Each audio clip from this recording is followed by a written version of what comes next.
Hi, Educator Barnes here.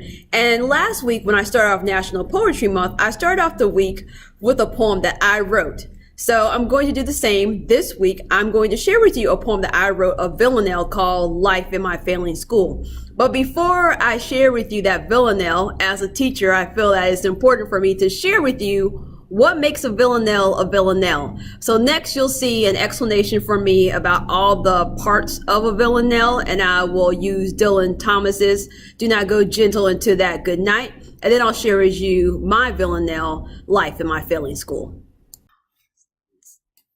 So as I said earlier, I love to write poetry, but I also like to challenge myself to write a poem within a certain form, because free verse, I don't want to say it's the easy way out, but it's a little bit more challenging to get your thoughts across when you're forced to have rules that you need to follow. So let's talk about the different constraints and requirements for a villanelle. So a villanelle has 19 lines. Those 19 lines are in the poem in 5 tercets and 1 quatrain. So what's a tercet? A tercet is a 3-line stanza that follows a rhyme scheme. So when I talk to my students about rhyme scheme, I ask them, so what is a scheme? And typically someone will say, well, Mrs. Barnes, a scheme is a plan. So your rhyme scheme is your rhyme plan for your poem. And so in the villanelle, the tercets follow the rhyme scheme of A, B, A. And each tercet follows that same rhyme scheme. And then the poem ends with a quatrain, which is a stanza of 4 lines, and the rhyme scheme is A, B, A, A. And so that's the one requirement. The second requirement, if you notice here, the only rhyme that's used is A and B. And that may sound simple enough, except in a villanelle, you have repeating rhymes. So if you look here that I have highlighted in yellow, I have do not go gentle into that good night. That's rhyme 1. Rhyme 2 is highlighted in blue, rage, rage against the dying of the light. And so if you look throughout the poem, you see that the first rhyme alternates, and it's in every other stanza, and then it shows up at the end in the quatrain. And then the blue, the rhyme that's highlighted in blue is in the alternating stanzas, and then it closes off the quatrain. So you have to use these same lines over and over again throughout the villanelle and say something that is cohesive and has a message. So you're probably wondering what's up with these slashes in the first stanza. Well, I want to show you the syllables.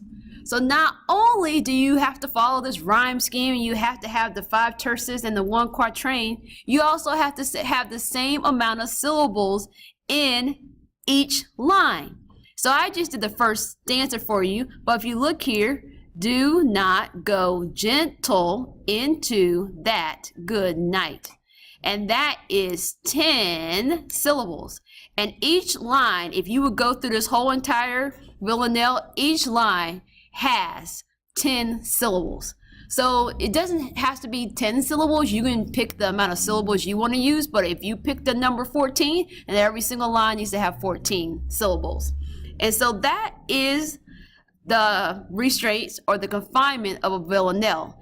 And so when you write a poem that has this repetitive rhyme, you really have to have a strong message. And this poem by Dylan Thomas really has a strong message, and that's why this poem is typically in English classrooms, in the literature books, and used.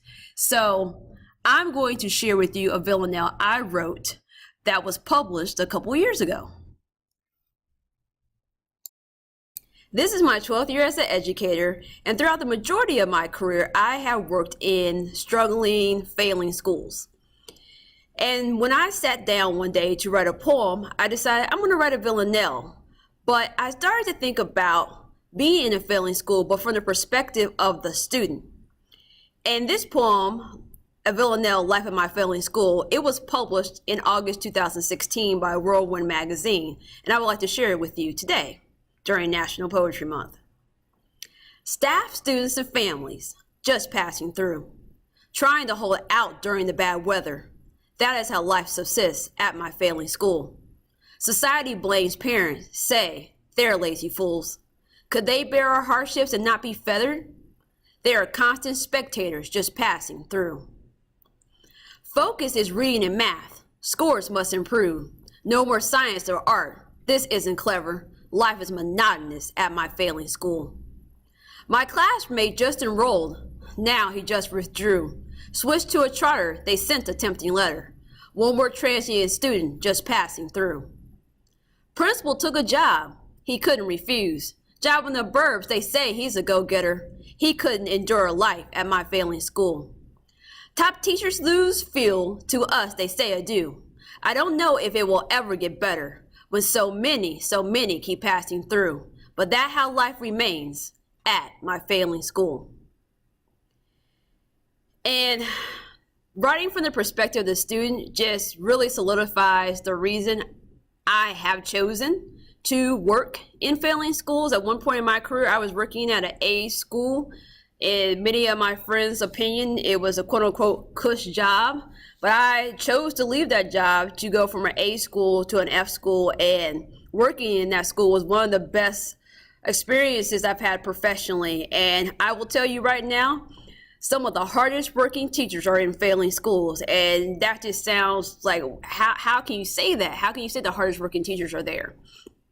Like I said, I've worked in A schools before, and I will tell you there are teachers in the A school that I would not put in front of my own children because they could not teach. They just couldn't teach.